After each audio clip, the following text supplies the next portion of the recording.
ജോമർ സിംഫണിയിലേക്ക് സ്വാഗതം. മലയാള സിനിമകളിലൂടെ നമുക്കേവർക്കും ഏറെ പരിചിതനായ ഒരു കൊമേഡിയനാണ് ഇന്നത്തെ സിംഫണിയിൽ. അദ്ദേഹം വളരെ നല്ല ഗായകനാണ്. പക്ഷേ അദ്ദേഹം പാടിയ പാരഡി പാട്ടുകളാണ് നാം ഏറെയും കേട്ടിട്ടുള്ളത്. ഇന്നത്തെ സിംഫണിയിൽ അദ്ദേഹം പാരഡി അല്ലാത്ത പാട്ടുകളും പാടും. സിംഫണിയിൽ ഇന്ന് ശ്രീ VD രാജപ്പൻ. ആയിരം കാതം അകലെയാണെങ്കിലും മായാതെ മക്ക മനസ്സിൽ നിൽപ്പൂ.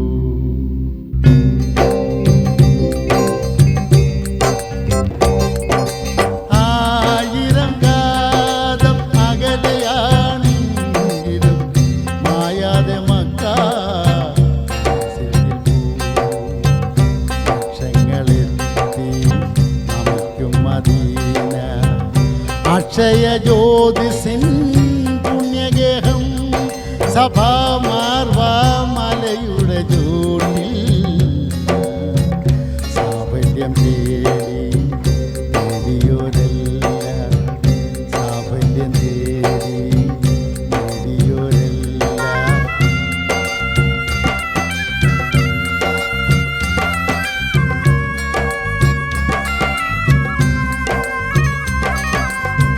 തിരുനബിയുര ചെയ്ത സാരോപദേശങ്ങൾ അരുളട്ടിഹവരാനുഗ്രഹങ്ങൾ. തിരുനബിയുര ചെയ്ത സാരോപദേശങ്ങൾ അരുളട്ടിഹവരാനുഗ്രഹങ്ങൾ. നിന്നെ പുണരുന്ന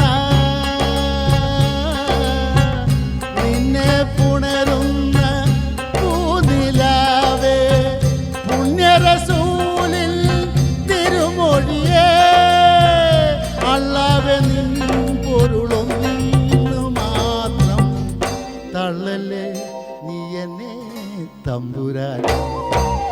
ആയിരം കാതം അകലെയാണെങ്കിലും മായാതെ മക്ക മനസ്സിൽ നിൽപ്പൂ. ലക്ഷങ്ങളെത്തി നമുക്കും മദീന അക്ഷയ ജ്യോതിസിൻ പുണ്യഗേഹം സഭാമാർവാമലയുടെ ചൂട്ടിൽ സാഫല്യം നേടിയോരല്ല സാഫല്യം നേടിയോരല്ല സാഫല്യം നേടിയോരല്ല സാഫല്യം നേടിയോരല്ല. സ്വാഗതം സർ. സാറ് സാധാരണ ഈ പാരഡി പാട്ടുകൾ മാത്രമാണല്ലോ പാടുന്നത്. ആദ്യമായിട്ടാണെന്ന് തോന്നുന്നു ഒരു യഥാർത്ഥ രൂപത്തിലൊരു പാട്ട് പാടി കേൾക്കുന്നത്. ആദ്യമായിട്ടാണ്. ആണോ? കാരണം എന്താ എനിക്കറിയത്തില്ല. എനിക്ക് ഈ ഒറിജിനൽ പാട്ട് ഞാൻ ഒത്തിരി കേൾക്കും. ഇതിനാണ് പാരഡി ഉണ്ടാക്കുന്നത്.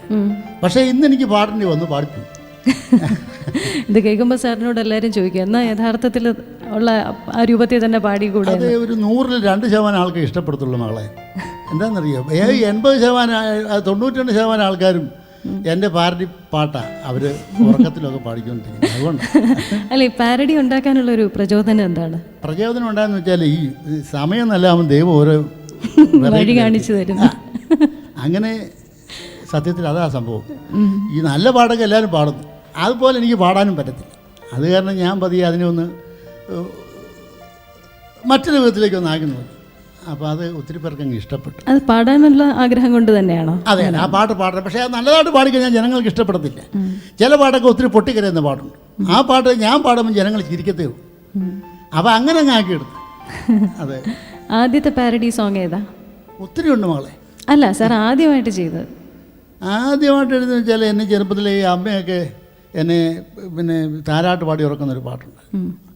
കമ്പിളി മേഘം പുതച്ച് മാനത്തമ്പിളി മാമനുറങ്ങി. ഒരു നല്ല പാട്ടാണ്. അപ്പം ഞാൻ താരാട്ട് പാടാൻ എനിക്കൊരു ആനക്കുട്ടിയെ കിട്ടിയാൽ താരാട്ട് പാടാമെന്ന് ഉണ്ടായിരുന്നു. അപ്പോൾ നമ്മുടെ കേരളത്തിൻ്റെ ബോർഡറിൽ ഒരു ആണും പെണ്ണും ഒരു ആനയെ കല്യാണം കഴിച്ച് അവർ ഒരു കുഞ്ഞും ജനിച്ചു കഴിഞ്ഞപ്പോഴത്തേക്ക് ആ കുഞ്ഞിൻ്റെ ബർത്ത്ഡേക്ക് കാട്ടിലുള്ള ആനകളെ മുഴുവൻ വിളിച്ചു. എല്ലാ ആനയും ചെന്നു. എല്ലാവരും ചെന്നപ്പോഴത്തേക്കുള്ള സന്തോഷം കൊണ്ട് ഈ ആന അവരുടെ ഒരു ചേഷ്ടയാണ്. ആനമലയിൽ ഒരുണ്ണി പിറന്നാന കറുമ്പിക്കൊരുണ്ണി ഉണ്ണിയെ താരാട്ട് പാടാൻ കാട്ടിലാനകൾ നെട്ടോട്ടമോടി ആനക്കിടാത്തനെ കണ്ട് അവർ താരാട്ട് പാടാൻ തുടങ്ങി കാട്ടിലെ വള്ളികൾ കൂട്ടിയിട്ട കൊമ്പൻ കുട്ടിയെ തൊട്ടിയിലിട്ടാട്ടി പെട്ടെന്ന് തൊട്ടിന്നു കുട്ടി വള്ളി പൊട്ടിയിട്ട് ടപ്പോന്നു വീണ് കുട്ടിയുടെ നട്ടെല്ല് പൊട്ടിയിട്ട കുട്ടി നട്ടം തിരിഞ്ഞൊന്ന് ഞെട്ടി കാട്ടിലെ വൈദ്യന്മാർ വന്ന് ആനക്കുട്ടിയുടെ നട്ടെല്ല് കെട്ടി പെട്ടെന്ന് കുട്ടിയുടെ ഡാഡി കാട്ടിപ്പോയി കാട്ടിഞ്ചി കാട്ടോണ്ട് വന്ന് ആശ്വാസമാശ്വാസമായോ കുട്ടിക്ക് ഇന്ന് ആശ്വാസമായോ ആശ്വാസമാശ്വാസമായോ ആനക്കുട്ടിക്ക് ഇന്ന് ആശ്വാസമായോ. അപ്പോൾ ഒരു ആനക്കുട്ടിയെ താരാട്ട് പാടുന്നതുകൊണ്ട് എൻ്റെ മാതാപിതാക്കൾ എന്നെ താരാട്ട് പാടിക്കൊണ്ട് ഞാനത് അത്രയും ഉണ്ടായിരുന്നു. ഇന്ന് ഇങ്ങനെ ആയിപ്പോയതാ. അല്ല, അപ്പോൾ ഇത് പാടി കഴിഞ്ഞപ്പോൾ ആദ്യത്തെ റെസ്പോൺസ് ആയിരിക്കുമല്ലോ സാറിന് വീണ്ടും വീണ്ടും ഇത് ചെയ്യാനുള്ളൊരു പ്രേരണ? തീർച്ചയായിട്ടും അത്. കാര്യം എന്താണെന്ന് വെച്ചാൽ പ്രേക്ഷകന് ഇഷ്ടപ്പെട്ടപ്പോൾ എനിക്കും തോന്നി ഇതൊരു കൊള്ളാവുന്ന കാര്യമാണല്ലോ. അപ്പം ഞാൻ പിന്നെ നല്ല നല്ല പാട്ടുകൾ എടുത്ത് ഇങ്ങനെ ഈ പാരഡി എഴുതാൻ തുടങ്ങി. എഴുതുകയും ഒരുമാതിരി ഞാൻ പാടുകയും ചെയ്യും. സാറിൻ്റെ വളരെ പോപ്പുലർ ആയിട്ടുള്ള ഒന്ന് പൂമുഖവാതിൽക്കൽ സ്നേഹം വിടർത്തുക, അതിനൊരു പാരഡി. നല്ല പാട്ടാണ്, ഒന്ന് പാടാം. അപ്പം അത് എങ്ങനെയാന്ന് വെച്ചാൽ എം ജി രാധാകൃഷ്ണൻ്റെ ഒരു പാട്ടാണ്. അതിനു മുമ്പ് വേറെ ആരും എഴുതുന്നു പറഞ്ഞിട്ടോ എനിക്കറിയത്തില്ല. രാഗം ഒന്നാ. ഒരു ഭർത്താവ് വീട്ടിൽ മക്കളെ നോക്കത്തില്ല, ഭാര്യയെ അന്വേഷിക്കത്തില്ല, സ്നേഹിക്കത്തില്ല.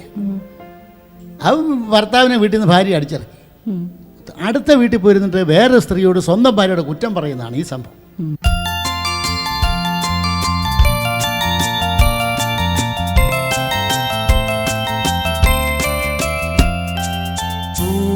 പൂമുഖവാതിലിൽ പുച്ഛിച്ചു നിൽക്കുന്ന പൂതനയാണെൻ്റെ ഭാര്യ.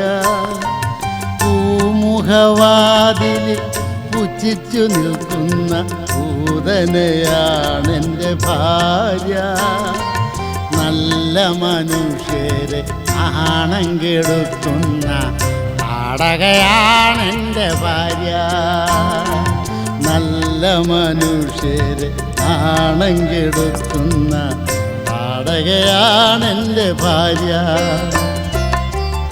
എത്രയൊഴിച്ചാലും എണ്ണ കാണാത്തൊരു പാട്ടവിളക്കാണ് ഭാര്യ. എത്രയൊഴിച്ചാലും എണ്ണ കാണാത്തൊരു പാട്ടവിളക്കാണ് ഭാര്യ. എണ്ണിയാൽ തീരാത്ത കുറ്റങ്ങളുള്ളൊരു മാൻകണ്ണിയാണ് എൻ്റെ ഭാര്യ.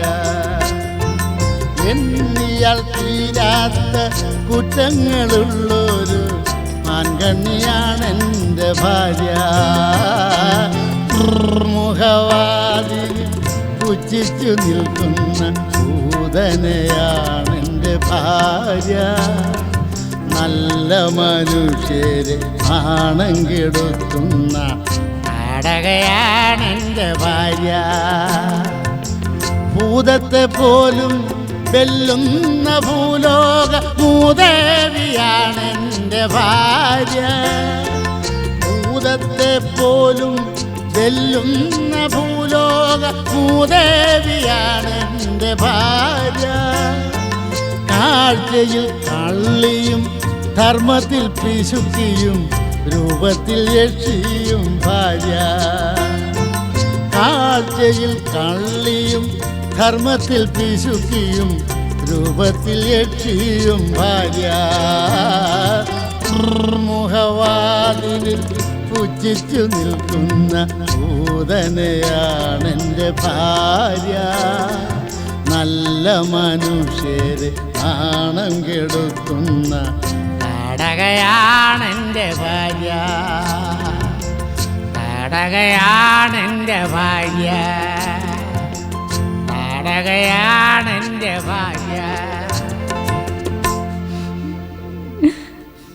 സാർ ഇത് കല്യാണം കഴിഞ്ഞിട്ടാണോ എഴുതിയത്? കല്യാണം കഴിഞ്ഞിട്ട് ആദ്യത്തെ ആഴ്ചയിൽ ഈ എൻ്റെ വീടിൻ്റെ കാർപ്പുറത്തിൻ്റെ അവിടെ നിന്ന് ഈ കത്ത് എഴുതിയിട്ട് ഭാര്യയുടെ കൊടുത്തിട്ട് അതേപടി തന്നെ അത് തിരിച്ചിങ്ങോട്ട്.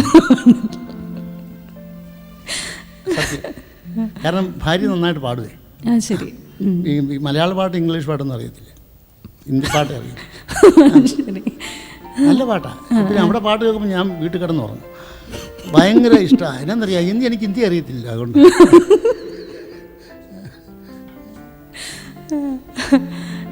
സാറ് പാരഡി സോങ്സ് മാത്രമായിട്ട് സ്റ്റേജ് പ്രോഗ്രാംസ് ചെയ്യാറുണ്ടല്ലോ അല്ലേ? അപ്പോൾ ഏറ്റവും കൂടുതൽ ആൾക്കാർ ആവശ്യപ്പെടുന്ന പാട്ടുകൾ ഏതൊക്കെയാണ്? ഒത്തിരി പാട്ടുണ്ട്. പിന്നെ അവളുടെ പാട്ട്സ്. അതാണോ ബസ്സിലെ? വണ്ടിയുടെ വാഹനം. അവളുടെ പാട്ട്സ്. എൻ്റെ നായിക പ്ലിമത്ത്, നായകൻ അശോകലില്ലുണ്ട്. ഇവർ തമ്മിൽ മാനസികമായിട്ടൊന്ന് അടുപ്പാണ്. അത് ആർക്കും അറിയത്തില്ല, പക്ഷെ അവിടെ കൂട്ടുകാർക്ക് അറിയാം. Mark 4, Premier Padmini, Honda, Toyota, അവർക്കൊക്കെയാണ്. അപ്പം എൻ്റെ നായിക ഈ അമ്പലപ്പുഴ റൂട്ടിലൂടെ ട്രിവാൻഡ്രത്ത് പോവുക. ഇവിടെ കല്യാണോട്ടം പോകുന്ന വധുവരന്മാരെ കൊണ്ട്.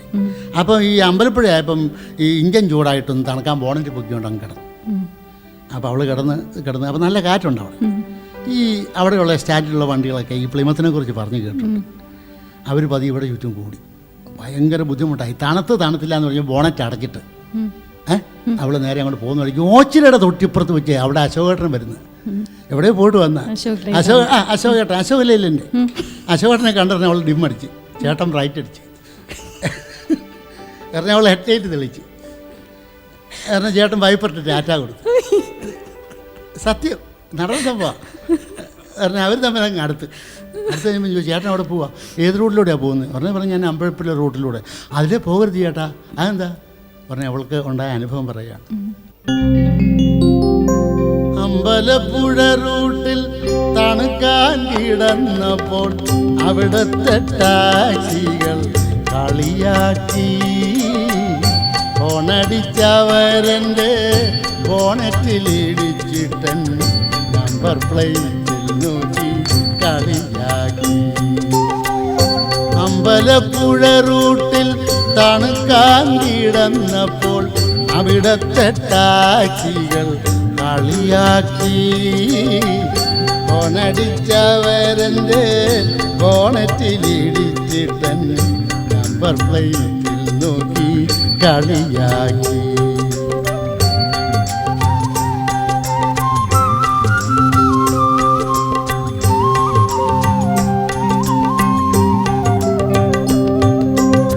മുട്ടനൊരു വണ്ടി കണ്ട് പെട്ടെന്നൊന്നു തിരിഞ്ഞപ്പോൾ അർത്ഥം വെച്ചവരെൻ്റെ ബമ്പറിൽ തട്ടി. മുട്ടനൊരു വണ്ടി കണ്ട് പെട്ടെന്നൊന്നു തിരിഞ്ഞപ്പോൾ അർത്ഥം വെച്ചവരെൻ്റെ ബമ്പറിൽ തട്ടി. അവരുടെ സ്റ്റാൻഡുകളിൽ ഞാനൊരു വാർത്തയായി. അങ്ങനെ അവരെന്നോടടുത്തുകൂടി. അവരുടെ സ്റ്റാൻഡുകളിൽ ഞാനൊരു വാർത്തയായി. അങ്ങനെ അവരെന്നോടടുത്തുകൂടി.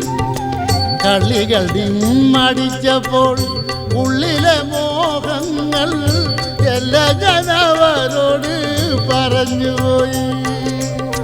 കളികൾ ഡിമ്മടിച്ചപ്പോൾ ഉള്ളിലെ മോഹങ്ങൾ എല്ലാം ഞാൻ അവരോട് പറഞ്ഞുപോയി.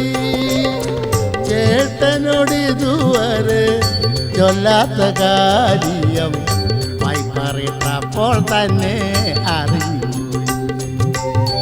ചേട്ടനോട് ഇതുവരെ ചൊല്ലാത്ത കാര്യം വൈപ്പറിട്ടപ്പോൾ തന്നെ അറിഞ്ഞുപോയി.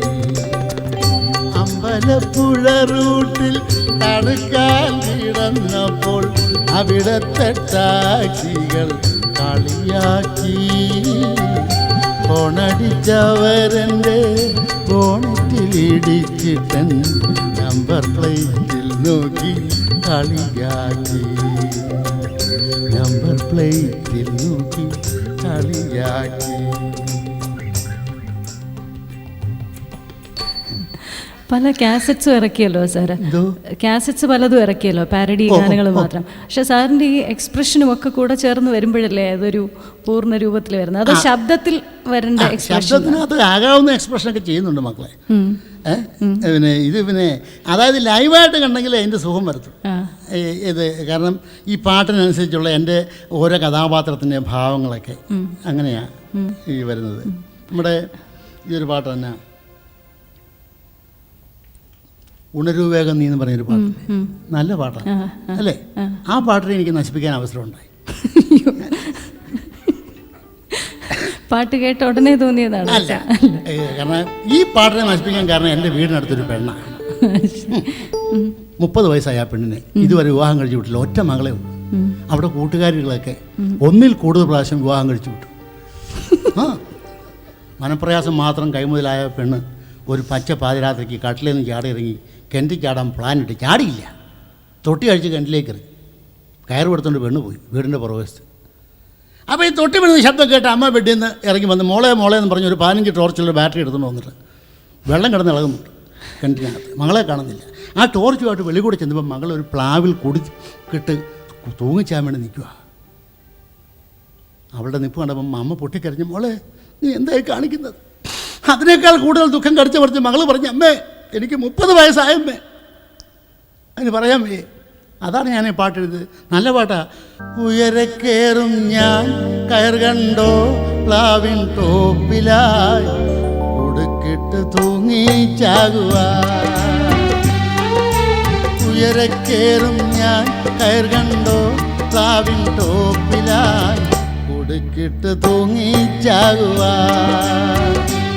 മദരേ എൻ മദരേ മദരേ.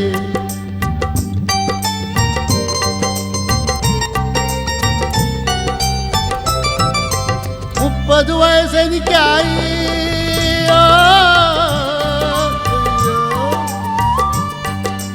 30 വയസ്സെനിക്കായി. മോളിക്ക് കുട്ടികൾ 3 അയലത്തെ വീട്ടിലെ ഗ്രേസി 3 4 കെട്ടി. എന്നെ കെട്ടിക്കാൻ നിങ്ങൾക്ക് ഇനിയും കാശില്ലേ? പറയൂ ഞാൻ പ്ലാവേ തൂങ്ങണോ? പറയൂ ഞാൻ പ്ലാവേ തൂങ്ങണോ? മദരേ എൻ മദരേ മദരേ.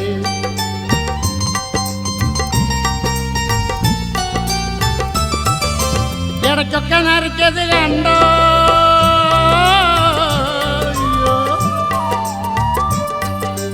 ഇടയ്ക്കൊക്കെ നരച്ചത് കണ്ടോ? എൻ്റെ കണ്ടടം കറുത്തത് കണ്ടോ? ഗ്ലാമർ കുറഞ്ഞത് കണ്ടോ? എൻ്റെ നെയ്യൊക്കെ മെലിഞ്ഞത് കണ്ടോ? എന്നെ കെട്ടിക്കാൻ നിങ്ങൾക്ക് ഇനിയും കാശില്ലേ? ഒളിച്ചോടി പോണോ തൂങ്ങണോ? ഒളിച്ചോടി പോണോ തൂങ്ങണോ? മദരേ എൻ മദരേ മദരേ.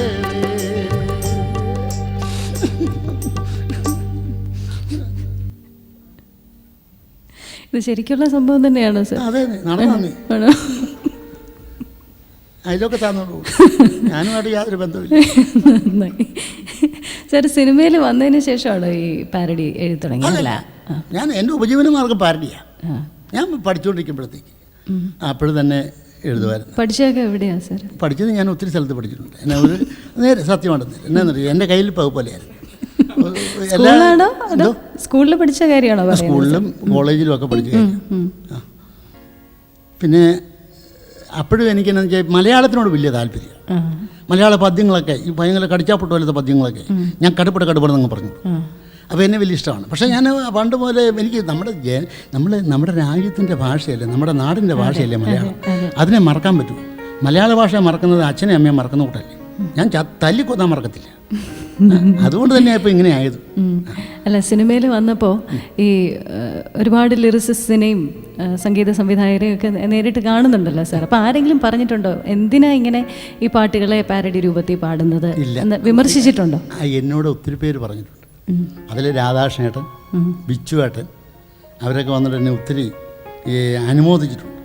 കാരണം എന്താണെന്ന് എനിക്കറിയത്തില്ല, ഈ പാരഡി അങ്ങോട്ട് കേൾക്കുമ്പോഴത്തേക്ക് അവർക്ക് നമ്മുടെ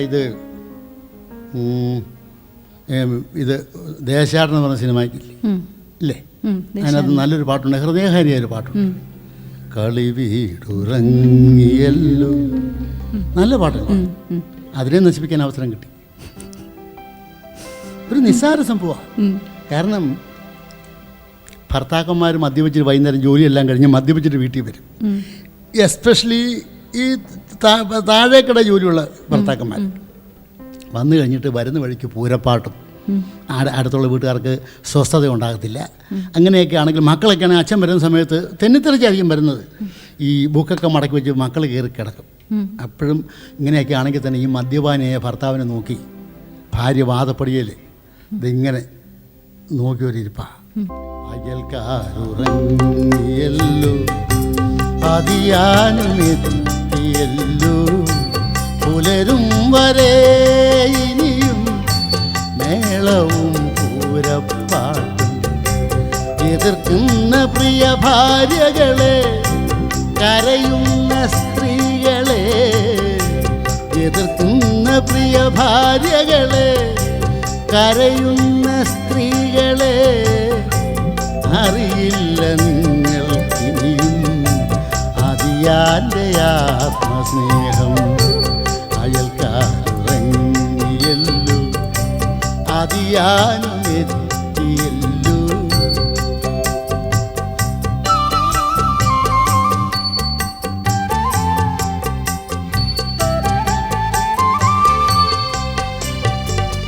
അയൽക്കാരു നോക്കിയാലേ കുഴപ്പമുള്ളൂ, ചേട്ടൻ ആഴ്ചയിൽ 5 നാളെ തൊഴിക്കാറുള്ളൂ. അയൽക്കാരു നോക്കിയാലേ കുഴപ്പമുള്ളൂ, ചേട്ടൻ ആഴ്ചയിൽ 5 നാളെ തൊഴിക്കാറുള്ളൂ. കള്ളേറെ മോന്തിയാലേ കുഴപ്പമുള്ളൂ, ചേട്ടൻ കൈവിരൽ ചുരുട്ടി വെച്ച് ഇടിക്കാറുള്ളൂ, എന്നെ ഇടിക്കാറുള്ളൂ. അയൽക്കാരുറങ്ങിയല്ലോ, അതിയാനുമെത്തിയല്ലോ.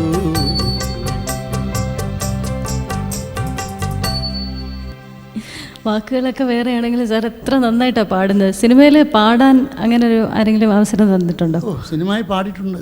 ഉണ്ട്. സിനിമയ്ക്കകത്ത് പാട്ട് സംവിധാനം ചെയ്തിട്ടുണ്ട്.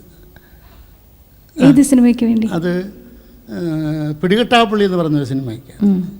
പിന്നെ പോയിട്ട് അരോമണി സാറിൻ്റെ ഒരു പടത്തിൽ ഞാൻ തന്നെ പാട്ടെഴുതി സംഗീതമൊക്കെ. പിന്നെ ഞാൻ കൂടാണ്ട് പിന്നെ എടപ്പഴിഞ്ഞ് വേലപ്പൻ സാറെന്ന് പറഞ്ഞൊരു പ്രൊഡ്യൂസർ, മേനകയുടെ ഹസ്ബൻഡ് സുരേഷൊക്കെ പറഞ്ഞു, സനിലുമൊക്കെ പറഞ്ഞിട്ട് അദ്ദേഹത്തിൻ്റെ 3 പാട്ട് ഞാനാണ് സംഗീത സംവിധാനം ചെയ്തത്. പക്ഷേ പടം ഓടിയില്ല. പാട്ടൊന്ന് പാടാമോ സാർ? ഏതെങ്കിലും ഓർമ്മയുണ്ട്? അത് ഒരു കാബറെ പാട്ട്. ശരി. അപ്പം എനിക്ക് ഈ മ്യൂസിക്കിനെ കുറിച്ചൊന്നും അറിയത്തില്ല. ഒരു മന്ത്രിയാണ് പാട്ട് എഴുതിയത്. സുരലോകം നിറയുന്നു, മധുചഷകം നുരയുന്നു, കണ്ണിൽ ചുണ്ടിൽ ദാഹം പടരുന്നു, കാമുകമിഴികൾ അഗ്നിനാഗങ്ങളാകുന്നു. അപ്പോൾ എന്നോട് ചോദിച്ചു, ചേട്ടാ ഇതൊന്ന് സംഗീതം ചെയ്യണമെന്ന്. ഞാൻ ചെയ്യും. ഒരു തീപ്പെട്ടി മേടിച്ചിട്ടുണ്ട്, തീപ്പെട്ടിയും ടേപ്പ് റെക്കോർഡ്. തീപ്പെട്ടിയിൽ അടിച്ച് ഞാൻ പാടി, സുരലോകം നിറയുന്നു ടടരം ടടരം ട, മധുചഷകം നുരയുന്നു ടടടം ടടടം ടടം, കണ്ണിൽ കണ്ണിൽ ചുണ്ടിൽ ചുണ്ടിൽ ദാഹം ദാഹം പടരുന്നു, കാമുകമിഴികൾ അഗ്നിനാഗങ്ങളാകും.